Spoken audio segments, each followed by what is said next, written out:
Welcome to Talanoa Subtle Friday Night Live. It is my pleasure to welcome you again to another week. Very good to see you all, digitally speaking. Without further ado, let me bring in my co-host for tonight. This is Fuiavailili ala Lima. How are you, brother? Ma to te whaatalofa atu le pa ia ma le mamalu wa mawhai na whaatasi le nei a fiafi. Ia le tato po kalame ma sani lava le nei o le Talanoa Sao. Ma lo ungoa Fuiavailili. Hello, everyone. Talofa Elliot, my brother from another mother. And we hope that you guys will enjoy tonight's episode of Talanoa Sao, or Straight Talk in English. Absolutely. And as per usual, if you really want to come on in and join the Talanoa, something that we love to do is we love to have your input, whether you agree, disagree. It's absolutely fine. We want to make sure that we're having a straight talk on all the important topics of today. We'll do our best to bring it in. As you can see, I sort of just came back from work, so I was able to prep up a little bit more than usual. So it's just really great to see everyone in there. JJ, good to see you. Thank you very much. Hey, JJ. Debbie's in there. Hi, everyone. Hi, Debbie. Very good. Jenny's in there as well. Yes, hey. Jenny. Hey, Tanya. Tanya. Okay. All right. So we want to get in. There are a few really, really important and probably a little bit more painful topics, I think, that we have to talk on. There are, as we know, good things, bad things in life, and we need to update you on some of the things that we've since discovered. I think perhaps we should start with the Tokelau situation, the update there, of course. You know, many of the brothers who are setting up. But before I begin, I'm sure I'm getting a little bit of a spiritual prompting there. So, would you mind starting us off in the way that we should always start? Absolutely. Let us pray. Yeah, mamato te langi, mato te whawhoi atu le vi inga, ma le whanetanga I lau fio, le nea fiafi, mato wala au atu I lau fio, ne ia e whatasti mai I mato, ne mato talanoanga, le nea fiafi. Lord, we ask for your presence, we ask for your blessing, we ask, Lord, that you just be with us today as we begin this Talanoa. We give you all glory, honor, and praise in the name of your Holy Son, Jesus Christ. Amen. Amen. Amen, amen. Awesome. Right. So, we have been pushing hard about the Tokelau situation from when we very first started. We had Fuiavailili who was contacting and finding out what was going on. We found out, of course, that people were being kept under house arrest first, and then it was renamed house isolation. Some of them were being kept up to 10 months. The situation became really bad, and then we got involved. The Ross Ardern then, of course, had a little discussion with the Taupulenga. Suddenly, like magic, the people in one of the islands were released, even though it was under very horrific sort of conditions. Then we were able to find out that Nukunonu, I believe, also had people who were under house arrest. We made sure that their story got out there. Really heartbreaking to see. And then we started to, again, look for word back from the Tokelau administration, That's right. the governments of New Zealand, and even the Taupolenga. So we were able to finally track down Tino Vitali. He is the manager of the Tokelau desk in terms of that New Mm-hmm. Zealand Tokelau situation, Yep. and we have yet to release that phone call. But I tell you what, if you guys want us to, we will release that phone call that we had because it is important. We do want to make sure that we give people the proper respect and allow them to speak out on their side. For Yabai, that's where we sort of are so far. Right. What have we gleaned since? What's the latest that we've got? Well, as you know, and I was wondering if you were going to bring this up, but as you know, we did send a letter off to the Ministry of Foreign Affairs and Trade, and they did provide us with a response. I don't know if you want to go ahead and give us an update regarding that, but No problem. I did have like something that I wanted to share in regards to the conversation that you had with Tino. Absolutely. So with Tino Vitali, of course, is the manager of the administration, manager of the Tokelau desk in terms of that New Zealand. We spoke for about 15 minutes. In that, I asked him a whole raft of questions, such as the Bill of Rights in terms of New Zealand, the reasons behind the Taupolenga's decision to lock down the families, how harsh they were, and perhaps even in terms of whether there is COVID-19 in the community. There is not. There has never been COVID-19 in the Tokelau system. However, they have been locking down their citizens in an extreme fashion, I think. There has been strong considerations around removing their ability to be fed by other families, to be taken away from the ability to have hospital and medical treatment, and That's right. everything is designed specifically just to make them take the Pfizer vaccination. That's Right. specifically what everything is about. So it really, really is strong in terms of breaking down resistance to it. And I want to remind you that there has never been COVID-19 in Tokelau No, at any stage, not at right? all. And that's actually really, really important to take Absolutely. note of. So yeah, when I talked to him, I did speak to him. I think what we will do is if you guys in the comments want us to, we will put out the phone call. We'll make sure that we'll get it out there. We'll have a discussion, and then we'll let you make up the mind because that is something that we really like to do. We really do like to engage in that. What I would like to bring out to you is especially around that idea that Tokelau and the Bill of Rights, because of course, in New Zealand, if you were to put a family or a number of families, like has happened in Tokelau, for up to 10 months under house arrest Right. and told everyone else to not go visit them, not to give them food, not to give them medical attention, not to allow them to go to school, anything at all. In an environment that has no COVID-19, we wouldn't put a bar of it. We would be up in arms. We would be saying about, Bill of Rights and the Absolutely. fact that human rights. Right. Tokelau people are New Zealand citizens, but Tino has mentioned that in terms of the people of Tokelau, they are New Zealand citizens, but the Bill of Rights only takes effect when they come into New Zealand space. So that's actually how they've been able to engage what I would and what many of us would say are an abuse of human rights by shutting them down and shutting off almost every system they can find. So we weren't so sure about that, so we went to MFAT and we asked the New Zealand government to give us advice as to specifically, are these guys New Zealand citizens? The answer came back, yes, they are. Do they come under the Bill of Rights? And the answer is exactly as Tino said, which is yes, they do if they're in New Zealand. If they're not in New Zealand, they do not have the protection of a New Zealand citizen. And I think that is an extraordinarily dangerous place to be in. Absolutely. And my question, of course, is, well, if that's the case, then okay, do they have any protection, or can the Tokelau Taupulenga do whatever they want to these people, and no one can do anything? even though they carry the name, they carry the privilege of New Zealand citizenry. So, Right. Fuiavailili, I believe you have a bit of an update in terms of the human rights that they may be able to access. Is that correct? Well, actually, what I did have was just a response that one of the members of the Tokelauan group had written, just in regards to the conversation that you had with Tino, because as you're mentioning it just now, Tino was doing. Uh, he was basically articulating everything that you just said, and in the ears of those of us who are familiar with this type of talk, it sounds like it's a CYA type of situation. CYA meaning basically, excuse my French, and if there are any children in the room, you might want to dismiss them. It's cover your ass.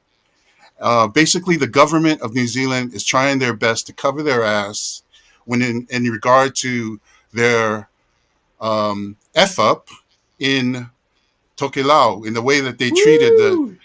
Woo! the Well Tokelauan fired, people. people. So I I mean, there's a word that rhymes with luck that I'm not putting in there, but as you all know, this is the we got to be careful of how we address things. And I just wanted to read this, if it's okay with you. This is a response that someone of the Tokelau members had heard the conversation that you had with Tino, and so they wanted to address this specific issue regarding the New Zealand government's role in anything that happens in Tokelau. Go for it. So basically, it says here, one word stood out for me. I'm not going to mention their name because I'll, you know, Yep, absolutely. one word for me. One word stood out for me. Veto, veto, because this word was used in this interview that you had. Last time I checked, this means New Zealand still holds the power to reject or prohibit any law decided on by the village councils. In the laws of Tokelau 2005, the second sentence of the letter of understanding to Nukunonu, page 514, regarding their new power says, this new delegation do not change the relationship of Tokelau to New Zealand. For me, this doesn't clear responsibility for New Zealand. In fact, it deepens the hole for all authorities involved. While the villagers welcomed wielding more power, the advice on matters far and away beyond the capability of the local councils still rests with government departments whose intel comes from New Zealand, the United Nations, the WHO. The councils then places whatever buffer they like on top, which overwhelmed the outgoing administrator so much he was able to conditionally release our friends in Atafu instead of exercising his veto powers. Perhaps because then it would expose the said delegation of authority of New Zealand, United Nations, box ticking pantomime for what it is. End of quotation. So basically, he's saying exactly what I say, and this is the thing that I mean, yeah, we can talk about the fact that because we did bring it up that they are New Zealand citizens, but every country in the world, every Western civilized country in the world that has Western values always speaks to, whether it's a communist country, whether it's in Cuba, whether it's in China, whatever the country is, they speak to the human rights of the individuals that are in those countries. Those people that are in those countries are not citizens of the countries in the West, but we still have a right to speak out against the atrocities that are being put on these people because they're human beings, and every human has the right to life and wellness and all of these other things that we talk about in the human rights. So Yeah. basically, this is what I wanted to bring up. So anything that this guy mentioned or anything that was brought up by the Ministry of, it's all smoke. It's all smoke, ladies and gentlemen. You know what? And you know that saying. It's like it's all smoke and mirrors, but if there's smoke, there's usually a fire. And the fire is the real deal. So there's a fire that's burning over there and there's smoke coming up. And these people are trying to use smoke and mirrors to try to cover up because they're doing a CYA act. So back to you, my Yep. brother. No, well said. Well said. Absolutely well said. Look, the comments have been flying in thick and fast. I see. Woo, geez, okay. All right. Would love to hear the. Here we go. ABCZX1. Would love to hear the Oh, phone call. okay. Absolutely, no worries. Māori don't need a token seat. They have power to get it in their own merits. Absolutely right, Ginny. Absolutely. Oh, there's little ruckus going on in there. Absolutely. There's so there's some wonderful comments in there. It's really good. We love discourse. Talanoa Sa'o is about being able to speak it out. You know, That's right. I'm more than happy to sort of say that if you are Christian, you should not be voting Labour. If That's you're right. an ignorant Christian, then okay, I can understand. All right, TK Kakao. If you disagree with Maori having a seat at the table in their own bloody land, I think he means to say, then you are a damn fool and shame on you. Absolutely, I think that if Maori are able to get the votes up for it, so be it. Awesome, good on. However, there's weird apartheid that happens. Of course, as many of you know, we had the first level of the next level of apartheid in New Zealand, which is the split up health system. We know that Labour has been horrifically bad.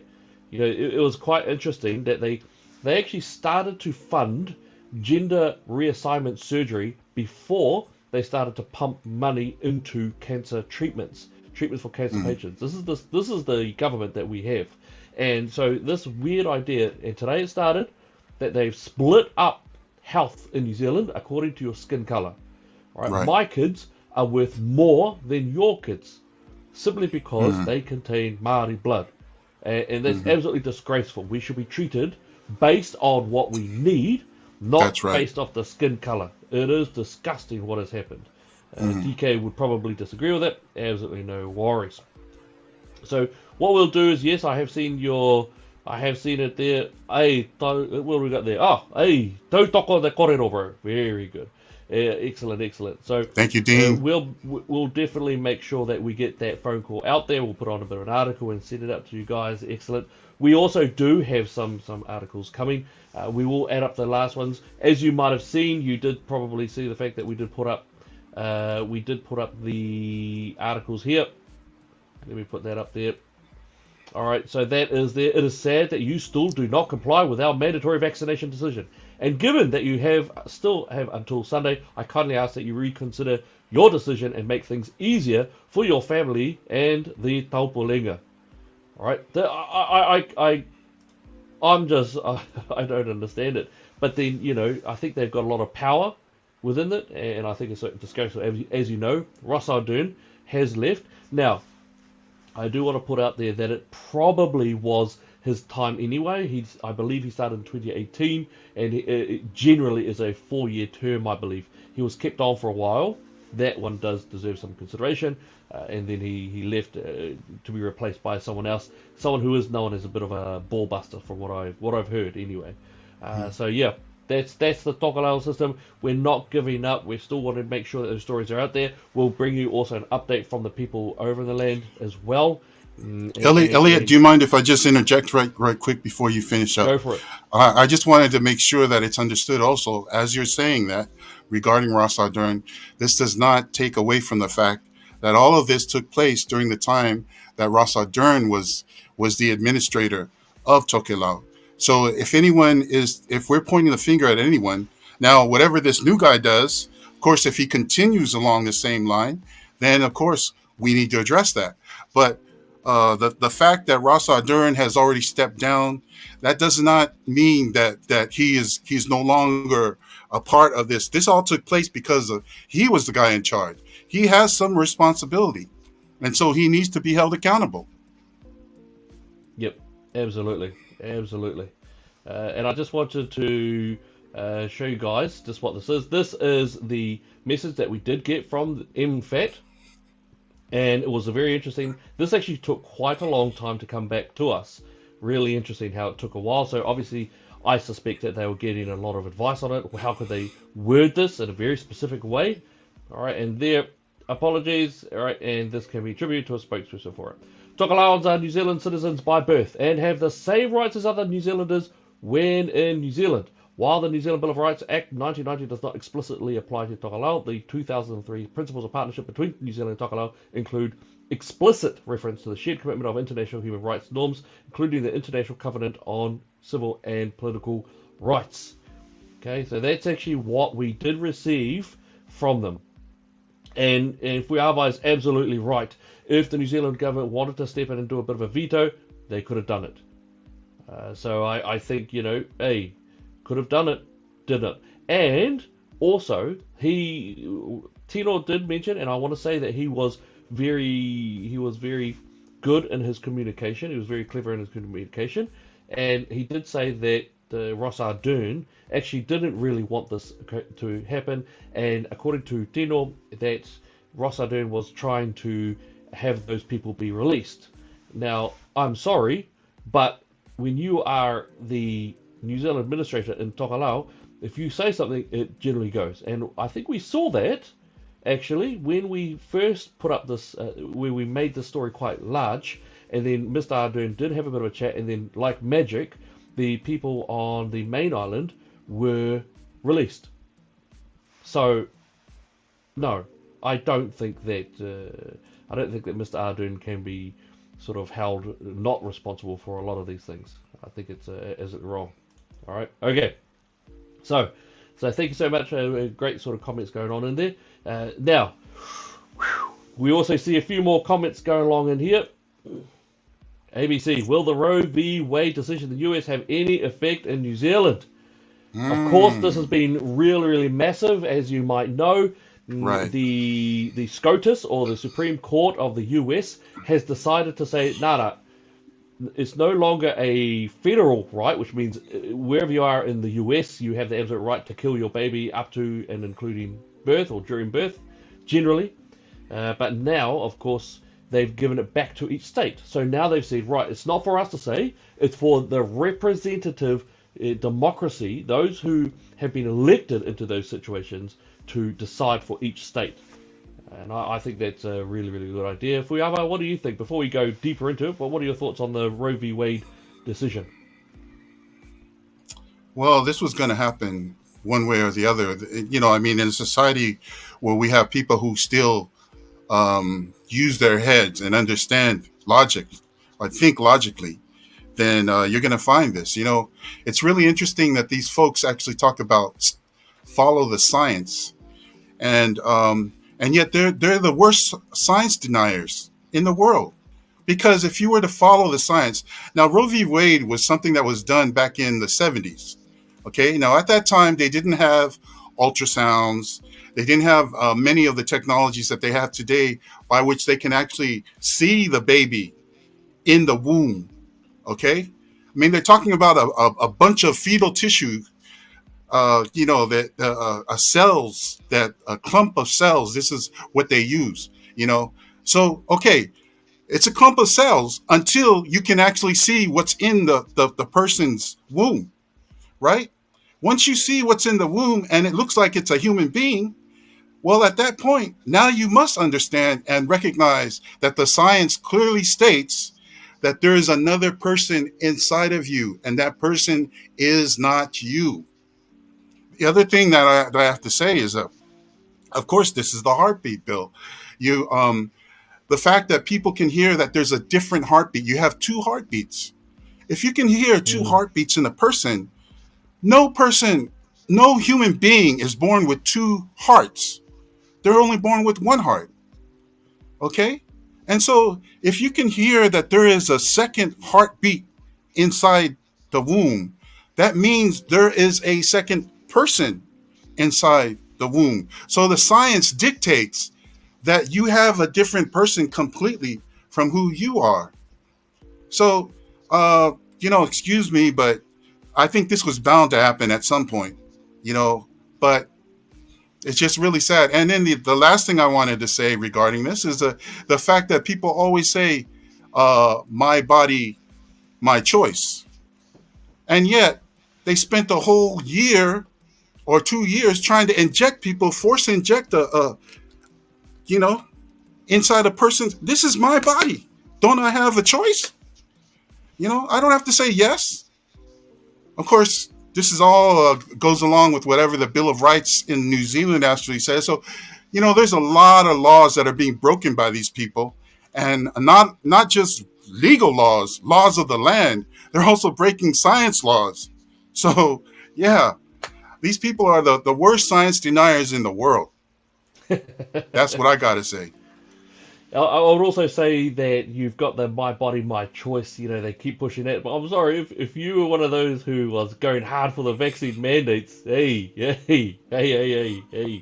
Sorry, mate. Mm, It's not going to go that far.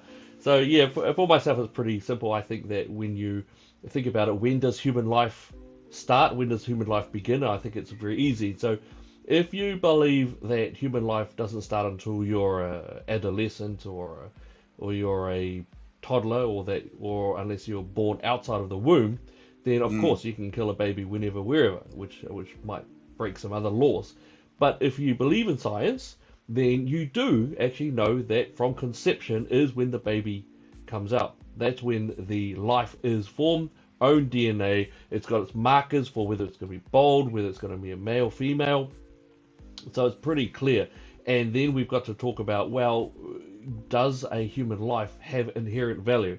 If it is a human life, is he or she valuable? And I think that it should be considered that we do regard them as valuable. I know that we live in a world that's becoming more progressively pro-death. They're pushing suicide as the answer. They're pushing killing babies as the answer in terms of convenience level. But it's absolutely shocking. Also, don't let people try to drag you down with the whole rape and incest debate. That accounts for about approximately 0.2% of abortions each year.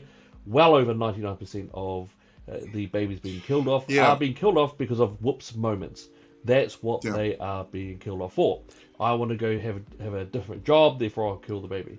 I don't like this guy. We broke up, and suddenly he's a scumbag. Gonna kill the baby. Or you get right. the real coward scumbag males. So I'm using harsh words. Hey, I'm being on the tradie sides. But then you can get coward males who will push their girlfriends or their partners or their workers to go and have an Mm, abortion. And it's something which I do talk about is that if I had not been a cowardly male, if I had been prepped to take responsibility, if I had been a man, then my child, my baby, would have been 28 years old, 27, 28 years old this year. And that's something that I will carry with me for the rest of my life. And so, it is quite a simple and painful thing as well. One thing I would say about rape is, if anything, if anyone should die, I think it should be the rapist. I think the rapist should either that's be, right. and Ben Shapiro Absolutely. says this, I think that they should be castrated. I Hmm. think they should be surgically castrated, or they should be Yes. killed off as well. I actually do have a bit of a discussion around capital punishment, but I think rape, if it can be absolutely clearly identified and held and convicted for, I'm not that fussed about it actually. To be fair, which may be something else, but yeah. We Yeah, also did, and of course. Sorry, go for it. no, I was just going to say one last comment I wanted to make is the fact that, uh, you know, as a Christian, I'm against abortion because I believe that life is from God, and while you're in the womb, God is involved with that whole process. He knows you while you're there in the womb, and so when you're birthed, of course, that's all part of the process.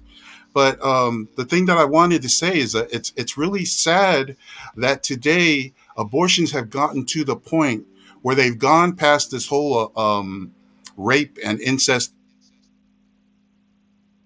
Now they've moved over to using abortion as a form of contraception.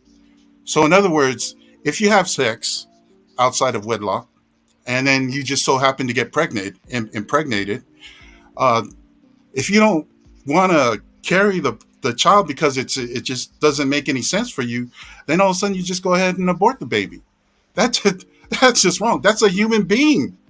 That's a human being. So, in other words, you are actually involved. I mean, do you actually think about these things? You're actually involved with the process of murder. If someone were to actually shoot someone who was pregnant and the person died, it would be considered double murder because the law recognizes the fact that there's a baby or a human life within the womb. That's something I just wanted to bring up, bro. Yep, well said. No, well said, well said. We've got some good comments here. Clara, me there Fuiavailili, me three. Excellent. Jay West said we're allowed to evolve, Elliot. That took all say. Well, thank you, sir. Oh, okay. Thank you, JJ. Yep. Very, it was quite painful, but okay. Hey, you nearly got me there. Hey, Koloa Matangi killing. That's murder. Yes, I mean, Yes, in a sense, it is, but I don't want to. It is murder. It is an intentional homicide. So it is an intentional homicide. absolutely. I will say that I don't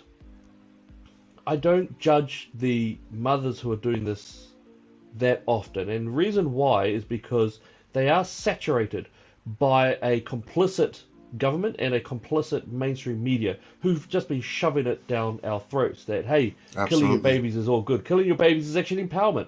If you want to kill your baby because you want a job or go to school, hey, that's strength. That's what they're actually referring to. I do want to also bring up one element here as well. This is something that the kind and obviously we're not.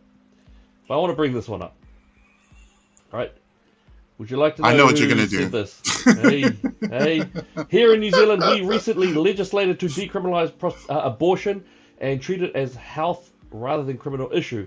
That change, that is, by the way, she's absolutely incorrect. She's inaccurate when she's done it this way. She's actually framed it that somehow they go after the mothers. That is wrong. Continuing, that change was grounded in the fundamental belief that it's a woman's right to choose.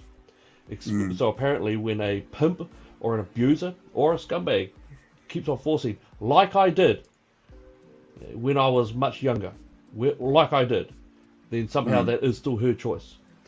People are absolutely entitled to have deeply held convictions on this issue, but those personal beliefs should never rob another from making their own decisions. To see that principle now lost in the United States feel like a loss for women everywhere. When there are so many issues to tackle, so many challenges that face women and girls, we need progress, not to fight the same fights and move backwards. All right, and Yeah, I think and it's this very this came clear. from the same lady. This came from the same lady whose words out of her mouth were to trust the science. Trust the science. Yep, Where is the yep, trust the science? yep, and also obviously to make sure that you listen to only one source One of source of truth. truth. Yeah, exactly. So and I Ridiculous. just I absolutely find this to be quite important. I really do. You're talking about snatching away,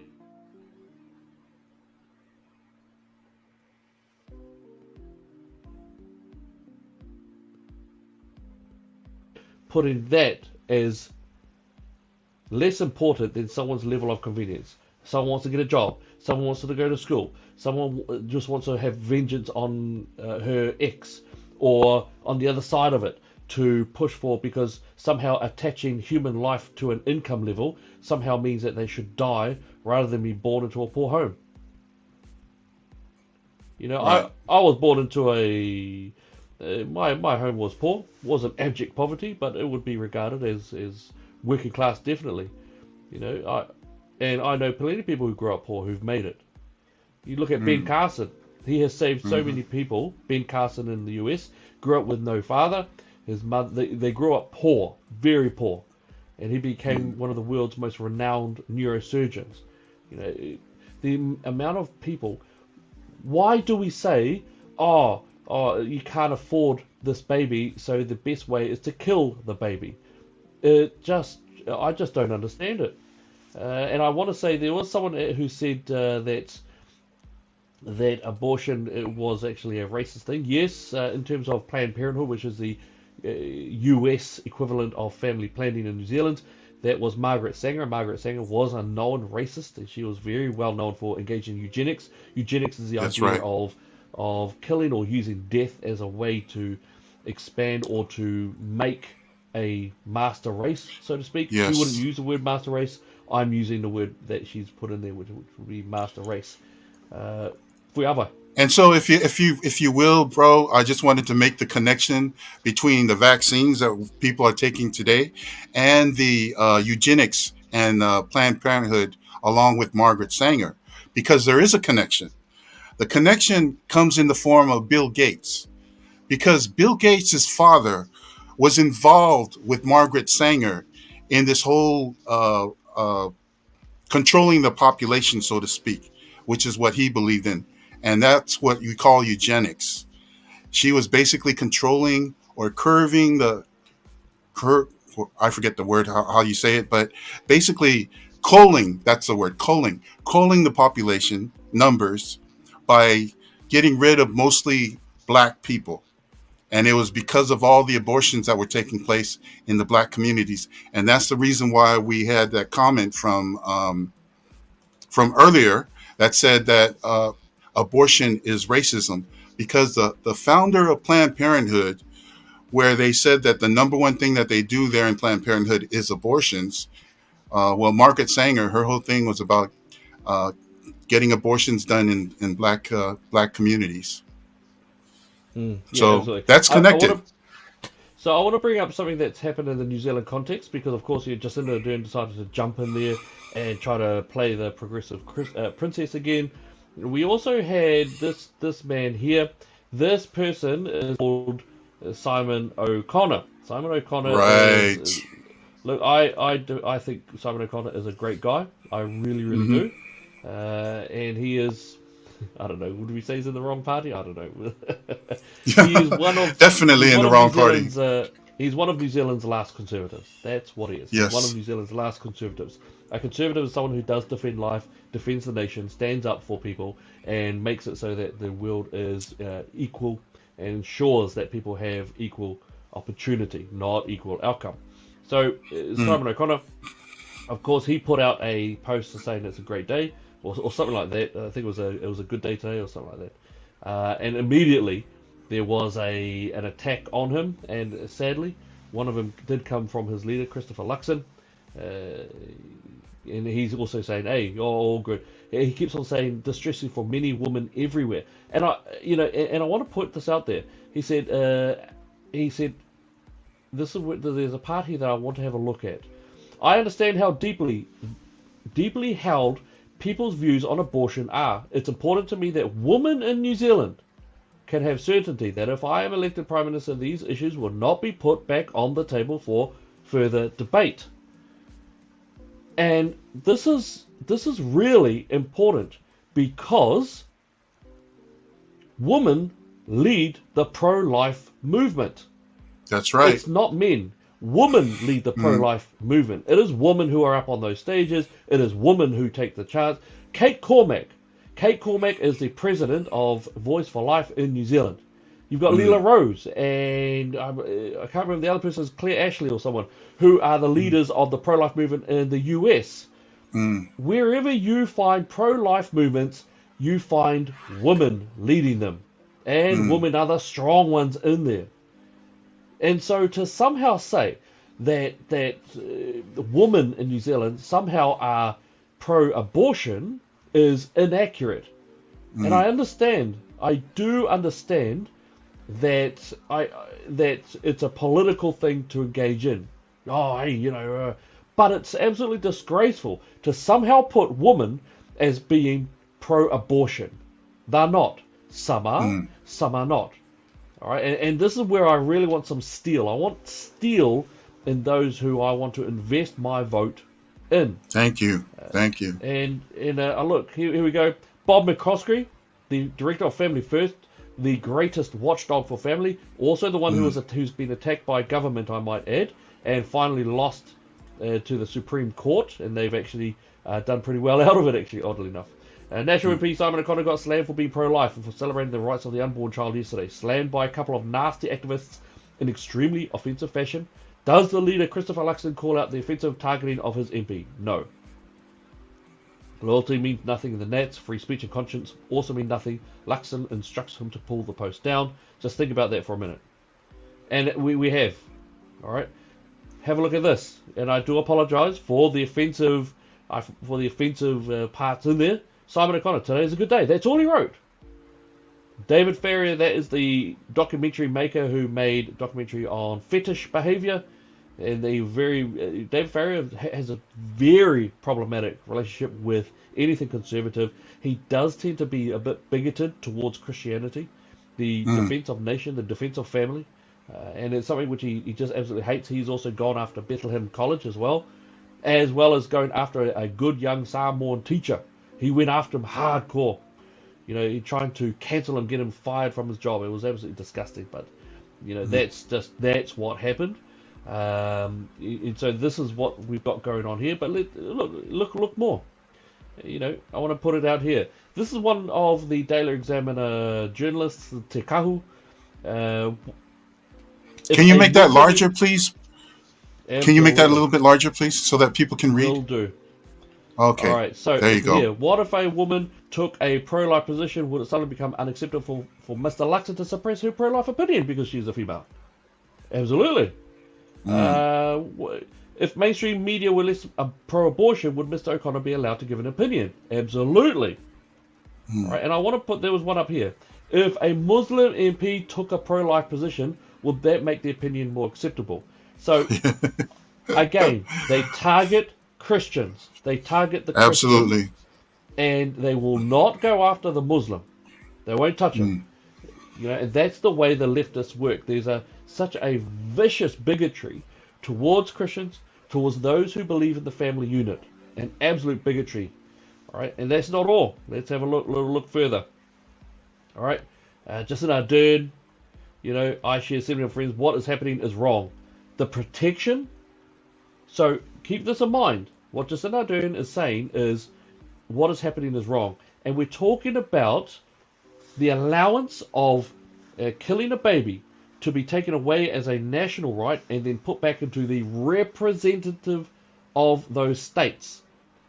So what Jacinda Ardern is saying is wrong is the idea of making it democratic. That's what she's saying. All right? You've got Gold Rees, National Party telling us we will whisker abortion rights. We need to take this seriously. All right? So what I'm saying is these politicians were putting it all in. These politicians were all going into discuss and post their comments and their opinions all over the place. And yet Simon O'Connor is not allowed. All right, and look, here's Te Kahu has also said this about that statement that Mr. Luxon made.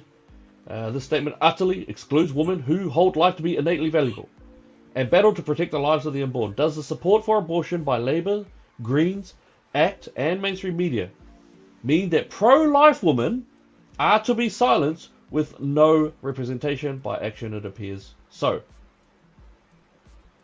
So I think, I think it's absolutely shocking, just shocking to know that in New Zealand, the politicians, and especially from the ones who are supposed to be conservative, are not. And they just go for the pro-abortion angle. All right, so that's one of the Clara's put in. Christopher Luxon is not rightful national leader. I'm not national because of Christopher Luxon. All right, James Dark. Even if people took me 3 attempts to get on chat. Oh, James. Kieran, today is a good day. Yes, thank you, Kieran. Yes, that's correct. That's correct. That's absolutely right. Clara has said Simon O'Connor is fabulous. He is. Meg Gianni has so many are flocking to Matt King. He's not pro-life people. Sorry, Meg, I said your surname wrong. I know that. My bad. Hope you guys are doing well. I believe Meg and her family down south a little bit, I believe. So that's pretty awesome to see you guys in there. Then of course you've got Wally. Simon O'Connor stood with his parliamentary comrades against the protesters in Wellington. That's a fair point. And on the Monday Night Live that we had with Brendan Malone, that we did discuss that, and we called him out for it. Both Brendan and myself, and also a lot of the people watching that show called him out, and he stood his ground. I've got to respect him for that. I still disagree with it. Elliot, go for it. Can I just make a comment real quick, because this is something that concerns me regarding what Meg had said. I know we've gone past Meg, but the comment she said about the number of people who are flocking over to Matt King, and this is the thing, folks. It does not matter how many people are involved in what. Right will always be right, and wrong will always be wrong. So if you know that something is right, and your conscience tells you that it is right, then you need to stand up for what is right. Because if you don't, then you're fighting against your own conscience. There are enough people in the world today that know that abortion is not right. Abortion, like the Tongan brother said, is murder. That's the way we see it as Christians. But the point that I'm trying to make is it doesn't matter if it's just 10 people that know it. How many stories in the Bible do we hear where, I mean, Jesus and his 12 disciples, there was just 12, but they changed the entire world. We don't need like 1,000, a million people. In fact, it's funny because the United States today would not be the United States today if it weren't for 20% of the population. It took 20% of the population to fight against the British and bring about independence to the people of the United States. An independence that the freedoms that they all enjoy. You see, only 20% of the population. It didn't take 100%. It didn't take 60%, 50, 40, 30. It took 20. And that's what I'm trying to say. If you know what is right, stand up for what is right. Stand up for what is right. It doesn't matter if anyone's not standing with you. You know the truth. God will be with you. That's all I got to say, brother. Oi, oi. Yeah, well said, well said. I just want to end this little bit off anyway with just something that was also a bit of a part of it. All right, is that and this came from the woman, the female person, who happens to be the area of the pro-life, and she has said, "Here we go. Much love, Simon. We are with you." Much love, Simon. We are with you." And of course, that's from I believe it's Voice for Life. You know, it is Waiho Rakia tu Taki Tahi. Ana ngā whetu o te rangi. Let it be one alone that stands among the other stars in the sky. You know, and I think that's absolutely wonderful, really well said, and yeah, I just love that. I think that's really awesome. What I have seen is that the media have just been trying to saturate us with pro-abortion messages. Quite disgusting. It really, really is. And they keep on showing us time and time again why we just can't trust them. You know, when we say about that, the fourth estate really is broken. So, interesting enough, Robin Coombs, Matt King voted against the legislation, voted for all the amendments, including the referendum. So yeah, and I think, yeah, I like Matt King. I like Matt. I think he's a good guy. I suppose I have struggled with a couple of things, but he's straight up at least, and I like that part. He would make it a conscience vote. I don't know if that's enough for me to sort of join in or not, but I do like Matt. I love a lot of what he says. It's just dependent on some other things, but you know, I'm a conservative, you're a conservative, Fuiava, and I think many of you guys out there, that you guys are also conservatives. Where do we go?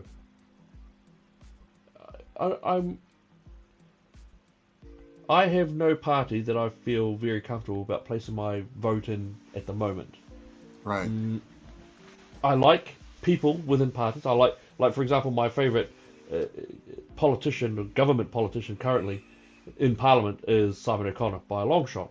Same here. I don't think I could vote for National. This is But I like Simon Brown as well. Yeah. So I think what we've got currently is a government who, or a parliament who are made up of libertarians, liberals, leftists, and maybe a few conservatives. Maybe about I don't think we'd have a dozen. I think maybe a dozen. So I think, you know, where does a conservative go for their political home to put strength in and to engage heavily? You know, I think that's what's really, really missing. But I guess we'll just see. We'll see how it sort of pans out of it. You know. But yeah. Okay. Can I just say something before you move on? Also, I know I've interjected a lot tonight. Do you know I don't know if Christopher Luxon actually understands that those of us who are on the conservative side of things look at National, and we don't think that they're too much removed from Labor. You know, we have a saying, you know, where we refer to them as Labor Light. So, you're going to need to really change the way that you are national if you really want conservative votes. Because if you don't, I can guarantee you're not going to be in a place of influence. Someone like Simon O'Connor needs to be your representative. That's if you really want. I mean, I'm just putting it out there like this. Simon O'Connor speaks to many of us who are on the conservative that have conservative leanings. I'm a conservative because I'm a Christian. I was born and raised a Christian, so therefore, my beliefs, it's just my lifestyle. I'm a conservative. I mean, I didn't know that I was anything but just a Christian. But then all of a sudden, I started to realize as I got involved in politics that this is a conservative point of view. But it's just my lifestyle. This is the way I live as a Mm, Pacifica, as a Samoan. We were raised like this. All of us who are Pacifica are like this, which is why I don't understand why Pacifica are involved with the kindness party, you know, because all that stuff is just BS. mm, And it's really sad because they're taking advantage of our people, just like they're taking advantage of the folks in Tokelau. That's the same kind of advantage that they're taking of our people here in New Zealand. And our people need to know better. And I always say this. That you've heard this how many times, Elliot? I always say, "Ele va lea ne fa now." And you know what that means? Is that I do. these children are not stupid. And what that refers to is the generation that was brought up here in New Zealand, the generation, I'm from the United States, this generation that was born and raised in the United States that understands the laws of the land. These are the people who are not going to stand for this stupid stuff. Maybe you can pull the hood over our parents and stuff like that, but this generation, hell to the no, hell to the no. And so all I'm trying to do is because I love my people. This is the reason why I'm saying what I'm saying. And this program right here, the whole purpose is straight talk. That's all we do. We don't mince words. We just tell it straight. And sometimes the truth hurts. So labor, that's you. That's on you. Mm. Thank you, brother. I was sitting here thinking also about what sort of party. Woof. I was thinking about one which would. Can you imagine a party with Bill English, Alpha Ngaro, Simon Bridges, Simon O'Connor, Damn. Agnes Lohini, Ooh, Chris Pink, Simeon Brown? Then look, I would jump in something like that. I think I that would sort of thing definitely would jump just in tremble. a party like that. Yeah, I Definitely. have to. I think it would be just powerful, utterly powerful. So hey, just putting it out there. And just one more point I wanted to make real quick because I know there's some brothers out there who are maybe Maori. You guys are my cousins. You're my Polynesian cousins. All right. I'm Samoan. I'm Pacific, but we're Polynesian. This is the thing I wanted to say. We're all in the same waka. We're all rowing the same way. Same team, brother. Same team. But you know what? Don't be talking about like, oh, this group is over here, this group is over here, this group is nah, man. We're all the same team. We got to see it like that. All New Zealanders, whatever their nationality, whatever their color, whatever their background, we're all the same team. And if Yep. you start putting people apart, like what this lady is doing, you start putting them in different categories according to their race and the color of their skin, and you start buying into that, shame on you, man. Shame on you. Because guess what? You're rowing against the rest of us who are rowing the other way. We're all in the same boat. If Mm, we want to go somewhere as a country, we need to row together. mm, We need to row as one. Don't yep. be looking at color, man. Don't bring Mm, that color stuff up here. mm. Thank you, brother. Awesome, awesome. Look, we've got about 5 minutes, and there is something really important, and I was humming and hawing about it, but I wanted to report to you as to what's been happening with what looks like to be a shocking. We started tonight talking about Tokelau and the abuse of human rights, the subjugation by the Taupolega. We started it with that. And I said at the time that, look, in New Zealand, we wouldn't have a bar of it. It wouldn't be acceptable. That's Now, you right. may have heard there is an article that's going to come out over the weekend. But what I can give you something that's been going on. We've heard from a source. We are not going to disclose that source. That something that happened in a court case. Yes.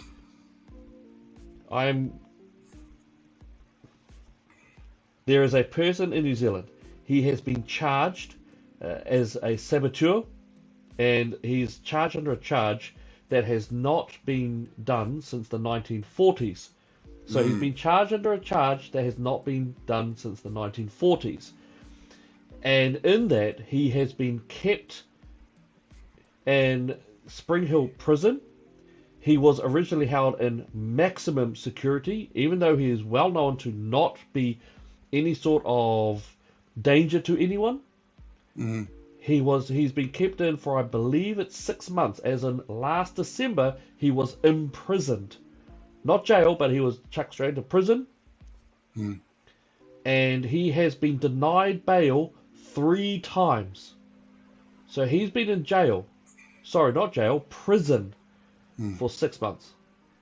And he's just lost his 3rd attempt to get bail, to be allowed to be released. And from our source that we will not disclose, what we heard was quite shocking. That the prosecution lawyer was talking about the person being charged, and that he was attacking a steel pylon. And the word that the prosecution lawyer kept on repeating was victim. So this prosecution lawyer, she kept on repeating the word victim in the context of the person charged basically striking a steel pylon. So the steel pylon is being attacked and somehow is a victim. This is a court of law, by the way. This is not a crazy Reddit thread or anything like that. And he has been denied the 3rd time in a row for bail. Due process, man. I can't believe it. You could be a nut job, a real nut job, trying to take it on. I tell you what, the guys, whoever it was who burned some of the 5G or 4G towers, there's no way they would be sent to Spring Hill Prison, especially not in maximum security for the first part. You know, this is New Zealand. And I know what I said before about Tokelau, but now I have to sort of retract what I said. This is happening in New Zealand. A man who has been charged with a law that hasn't been brought up a charges since 1940s has now been disgusting, put into prison. Absolutely, prison. You know, he hasn't been denied bail. Don't forget, he's been denied bail, not convicted yet, but denied bail. And we know very well that this is an absolutely disgusting act that's going on. And the fact that you would have the prosecution lawyer keep repeating the word victim of a pylon, of a steel inanimate object, and somehow that's going to be some sort of abuse case is appalling. So I struggle to believe it. I really do. But our source that we will not disclose, of course, has been very clear about it. We've been able to verify some elements of what that's been said. But I'm absolutely appalled. We've got to stand up because, you know, in the election cycle, the 2020 election cycle, 2019 and 2020, I don't want to toot my own horn, but I kept on saying to people, this year we win back what we've lost or we lose the rest. That's right. I remember you saying that. Yeah, and we're seeing it. We are seeing it, and I think that we've crossed over that verge of losing our nation, our rights as people. And I think now we need to lean back and grab a tuft of grass or anything that will pull us out of that crevice. that Preach it, abyss. brother. We've got to. Preach So it. yeah, that's sort of how I would say anyway. But Fuiava, what are your thoughts there? Bro, you know what it reminds me of? You know, it makes me think about those prisoners over there in the United States. You know, who are being unjustly held in the jail and awaiting their court sentencing. They're not being allowed to be released. They're being mistreated. I mean, it took like a member of Congress to go down there and to actually request to see their conditions because she read something that somebody posted. One of the people, the inmates, posted in the and the, you know, this is the thing that's amazing to me is that they say trust the science, right? Well, I guess the science that they trust is all political because that's what it seems like is going on. These are political prisoners, and the way that they were found out because this whole thing that took place, this insurrection that took place on January 6th. Well, that took place at the Capitol. That's in the background over there. I think that's the Capitol. But anyway, what I'm trying to say is that yeah, this took place, and the way that they were found was through the phone records, the data that the pings that were coming off of the phone, and yet they refused to accept the science that was used by the people that made that movie, that documentary movie. There goes the Marjorie Taylor Greene. That's who it was. She went down. Are you playing this right now? Can you I put am, the but sound no, on? no, that's right. I'm happy for you to talk, and we'll just have it in the background. But it'll be me Okay. for the people if they want to do it. Okay. So yeah, so that's her. She went down there and she talked about, so there it is right there. They were complaining about beatings by guards, standing sewage, scant food and water, and mental abuse. They were refused bail. They were treated less than even the other prisoners that were in the jail as well. The other inmates, I'm sorry, that were in the jail. So, you know, I don't know what's going on with this other case that you just talked about, but this is exactly what is taking place over there in the United States, and it's not good. You know, So this is from the. So you're saying that some of the guys who were identified through the January 6th incident on in terms of Capitol Hill, that they've been yeah, taken to prison yeah, and they haven't been released yet. yeah. So it's not prison; it's jail. So they're in That's jail, downtown in the right? cells downtown in D.C., but they Well, haven't been released to see their families, and they don't even know when they're going to actually go to court. So it's like indefinite. extraordinary. Yeah, I mean, this is exactly what I was thinking of when you were talking about um, that case, because it's disgusting. Yeah. We are citizens of a nation, and so we have rights as citizens. And so, if you don't have rights, then that means this nation doesn't exist. Hmm. So anyway, Yep. I think that's my look, and thoughts I on it. think yeah, and I agree. And look, I think the time is to we've got to stand up. We should have stood up. We should have stood up in 2019 and 2020. You know, I understand why many didn't. I understand that we were filled with fear by the media. I understand that. Mm, But we're actually tipping over the edge now. 2020, we were at the edge looking over. The progressives have taken full charge. Now we're tipped no, over. And so we really do need to come together and body it up, and we need to stand up and take back our nation yeah, because this is happening whether we like it, well, especially that we don't. We've now got political prisoners. I mean, you got to think, Graham, that the person who has been charged, hasn't been charged. This charge has not been used since the 1940s.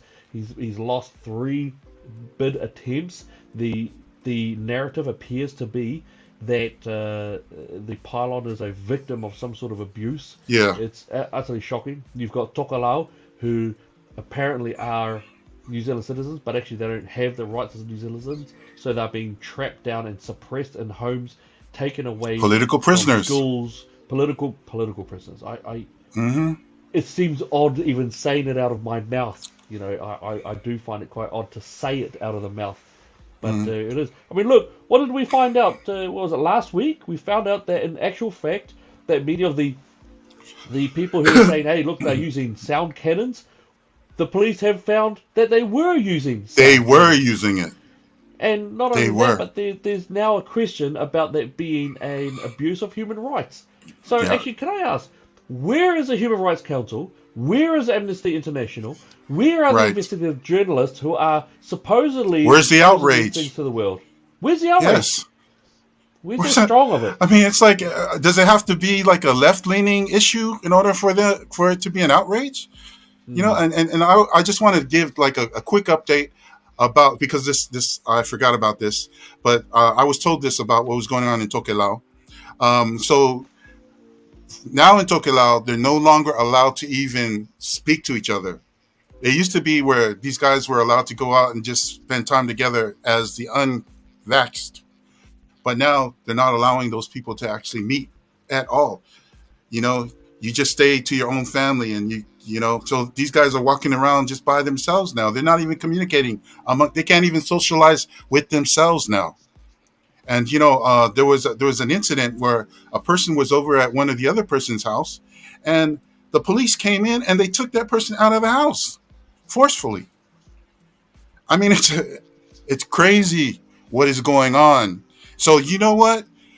Regardless as to what the Ministry of Foreign Affairs and Trade actually has to say, this thing stinks to high heaven, and somebody needs to be held accountable for this. And since Mr. Ross Dern was the administrator during the time when this all took place, well, guess what? Sorry, Mr. Dern, your name is connected to this until we resolve this issue.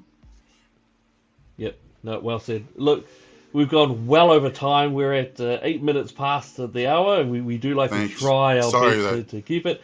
We haven't even crossed that horrible free trade agreement that Miss Ardern said she would do. We haven't discussed. Man, I took notes for that too, man. Dang. Yeah. So, but we will make sure that we get into there and have a discussion of it. We will put out the phone call. We didn't even get to the Proud Boys. The fact that New Zealand has decided to class them as terrorism organizations. Terrorists, yeah, exactly. But hey, leave the hate group. There's a Samoan guy who's a Proud Boy too. He's one of the leaders there, Tiny. No surprise whatsoever. So look, we will make sure we can stay in touch as much as we can. Thank you. If you like what we're doing, we want to make sure that we're doing the best job we can for you. Please have a think about maybe donating, bling bling. This is a way that we're able to come out with these awesome things. Also, we're going to be there when some of the next events coming up. So there are some protests planned for the Roe v. Wade. We're going to make sure that we cover those, because it is going to be those who want to protect the babies versus those who want to kill babies in regards to their own convenience level. So we're going to make sure that we're there at every step. Look, thank you so much for joining. We love the comments. We love the chats. We see it. Yes, Karen? Yes, we'll put it up. I'll put it up. I'll make sure one of our people gets it up. No problem. So you promised, bro. Yeah, I promised. Yeah. All right, so you got to deliver. We'll finish it off the way we do. Then we'll finish up after that. So, dear Lord, thank you so much for each and every day you give us life. Thank you so much for the gift of relationship, of family. We thank you so much that you give us a nation. Lord, we thank you for giving us the steel in our bones. You're helping us to build a spine. Thank you for the good and the bad times. And Lord, we just pray for every single person who's out there listening, watching us. We pray that their lives are blessed. And Lord, we pray even if they hate us, that you just love them. And we just pray for more opportunities to lift your name and to build your kingdom. We thank you for every single day we've got. In Jesus' name, amen. Amen. Alrighty. God bless you all, eh? We'll see you real soon.